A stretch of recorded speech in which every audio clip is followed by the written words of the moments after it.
नमस्कार दोस्तों। जब से भीम यूपीआई आया है तब से देखा जा रहा है कि लोगों में इसका क्रेज बहुत ज़्यादा बढ़ा हुआ है।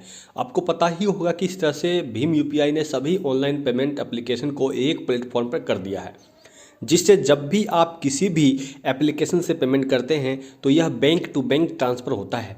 हमें याद है कि एक टाइम पर एप्लीकेशन का अपना वॉलेट होता था और जहां पर ट्रांसफ़र करने पर चार्जेस लगते थे, लेकिन अब इतना सुगम हो गया है कि छोटे से छोटे व्यापारी या दुकानदार आराम से क्यूआर कोड दिखाकर पेमेंट ले लेते हैं।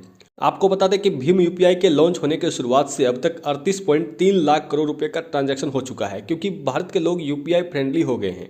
और इतना ही नहीं, इतना ट्रांजैक्शन होने के बाद विदेशों में चर्चा ना हो ऐसा हो नहीं सकता। भारत सरकार खुद इसको लेकर उत्साहित है और विदेशों में भी ऐसा सिस्टम लाना चाहती है। जैसा कि आप जानते हैं कि यूएई ने पहले ही रुपे कार्ड को एक्सेप्ट कर लिया था और अब यूपीआई पेमेंट को लागू करने की बात चल रही है। वहीं पर भारत सरकार इसको लॉन्च को लेकर फ्रांस से भी बात कर रही है, क्योंकि फ्रांस को यह सिस्टम बहुत पसंद आया है।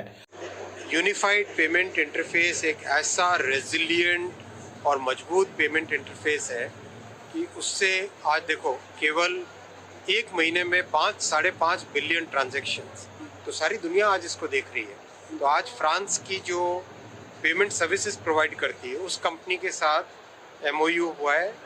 एनपीसीआई हमारी जो UPI national payment corporation of India. हाल में ही जर्मनी के विदेश मंत्री एनालेना बेरबॉक भारत आई थी और सबसे पहले वह हमारे विदेश मंत्री जयशंकर जी से बात किया, जिसमें क्लाइमेट चेंज और दोनों देशों के बीच कारोबार पर चर्चा हुआ। उसके बाद एनालेना बेरबॉक भारत के मेट्रो में घूमने के साथ साथ दिल्ली की गलियों में ई रिक्शा से घूमती नजर आई।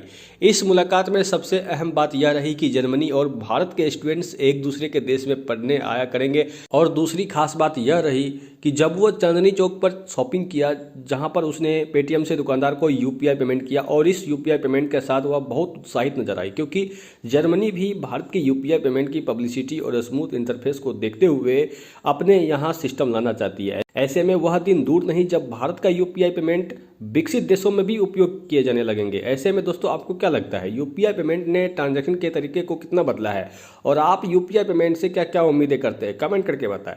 यदि दोस्तों यह वीडियो आपके काम आए तो इस वीडियो को लाइक कर दीजिए। यदि आपको इसी तरह की वीडियो देखनी है तो इस चैनल को सब्सक्राइब कर लीजिए। तो मिलते हैं अगले वीडियो में, तब तक के लिए धन्यवाद।